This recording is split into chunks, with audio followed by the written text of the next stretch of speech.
Hablemos de la anunciada Autoridad Nacional de Infraestructura, que absorberá a la fracasada Autoridad para la Reconstrucción con Cambios y se encargará efectivamente de las obras emblemáticas y de darle solución al problema de los 117.000 millones de soles de déficit en infraestructura que tiene el país, pero en realidad es mucho más, ¿no? Yo quería saber qué cifra manejaba usted cuantificando el déficit en infraestructura que existe en este país.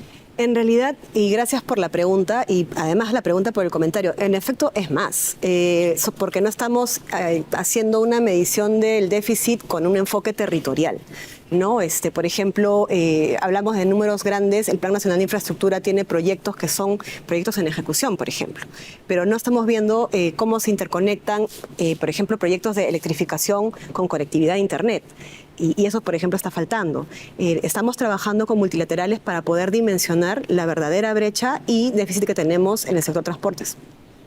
¿Pero tiene un total, un aproximado global del déficit que enfrenta Sería un poco apresurado darte un número ahora. Quisiera tener el detalle del estudio. Yo me atrevo a decir, sin ser un experto en la materia, que esto no es ni remotamente cercano, porque solamente en educación, con el ministro Becerra, yo hablé aquí de un déficit de 170.000, solo en su sector. ¿Cuáles son las obras emblemáticas cuando se anuncian obras emblemáticas que la Autoridad Nacional de Infraestructura estará a cargo de ellas? ¿Cuáles son estas? Estos van a ser decididas por un directorio que está compuesto por los ministerios claves que forman la autoridad, forman el directorio de la autoridad nueva de infraestructura.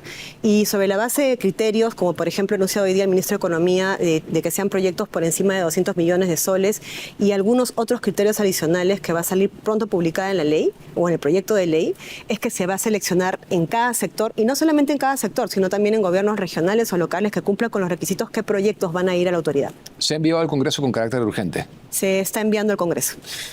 ¿Está adscrita a PCM también o estará esta vez bajo el MTC? PCM. Va a permanecer el PCM, pero eso es un error, por eso no ha funcionado.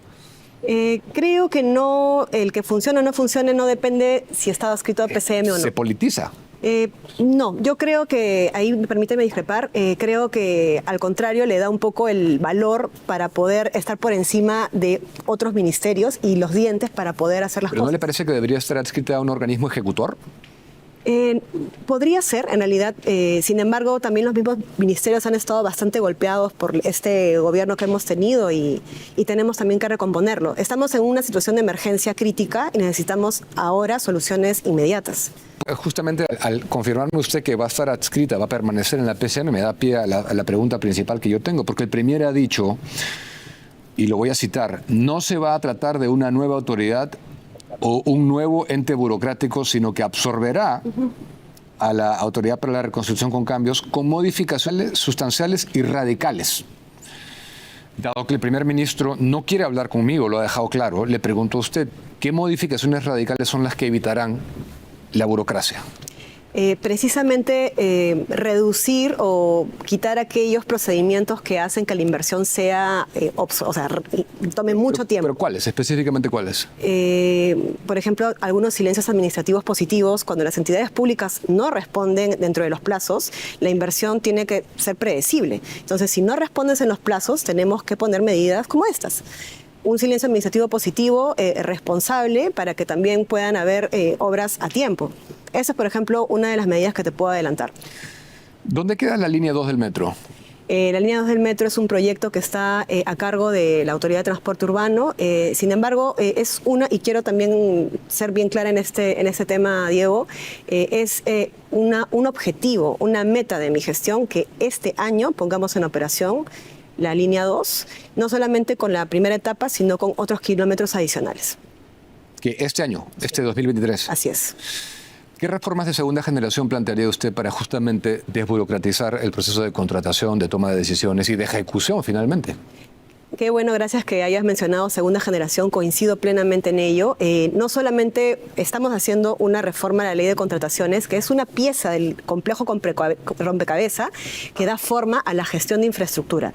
Una de las cosas que tenemos que tener claras, Diego, es que la gestión de infraestructura, sea pública o sea privada, pasa por los mismos conductos. Las permisologías por las que pasa la inversión privada son las mismas o parecidas por las que pasa la inversión pública.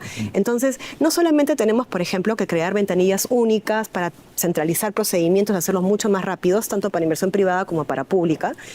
sino también ver la forma de poder en lo que es inversión pública, en el sistema de inversión pública, agilizar tiempos, ¿no? Entonces esta es una manifestación y una decisión del Ejecutivo, del gobierno de la presidenta Boluarte, ir hacia esas reformas para poder mejorar toda la gestión de infraestructura, no solamente contrataciones, sino ver todo el complejo ecosistema que da forma a este modelo.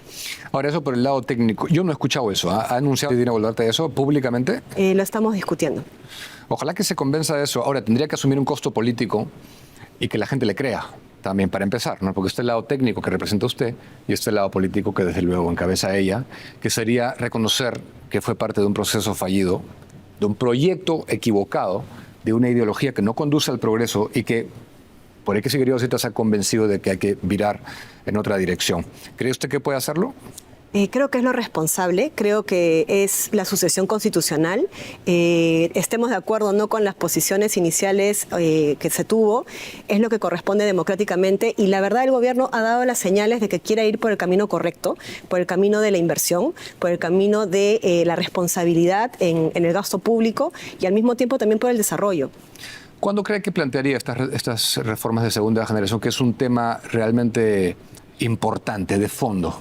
Hemos conversado en el último Consejo de Ministros, queremos darle forma, de hecho, hacer algunos consejos o comités convocando expertos para poder dar medidas, planteamientos que sean puestos de conocimiento no solamente a la población, sino al legislativo, que tiene que ir de la mano con nosotros porque son cambios normativos sustanciales. Pero para las reformas de segunda generación en su sector y puntualmente en lo que atañe al MTC, que es el más importante en infraestructura por lejos.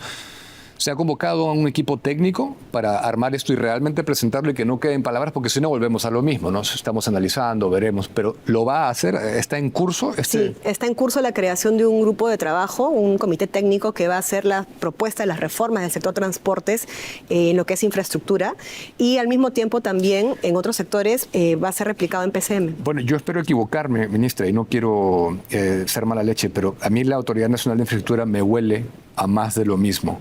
Y no veo cómo van a hacer específicamente para desburocratizar eso. Le doy la última palabra y sobre todo quisiera saber su opinión sobre la moción de vacancia que va a enfrentar la presidenta Boluarte y sobre los dimes y diretes con Shimabukuro.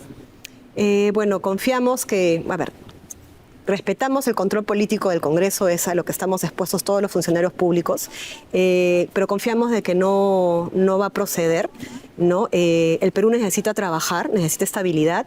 Debemos recordar de que venimos de una sonada hace pocos meses de manifestaciones que han tratado de desestabilizar al país, de traer abajo lo que mucho ha costado durante décadas construir, traer abajo lo que nos tomó tanto hacer y creo de que es responsable que nos dejen trabajar, que dejen trabajar a la presidenta. ¿Está usted de acuerdo con que hay un complot internacional para tumbarse el gobierno de Boluarte?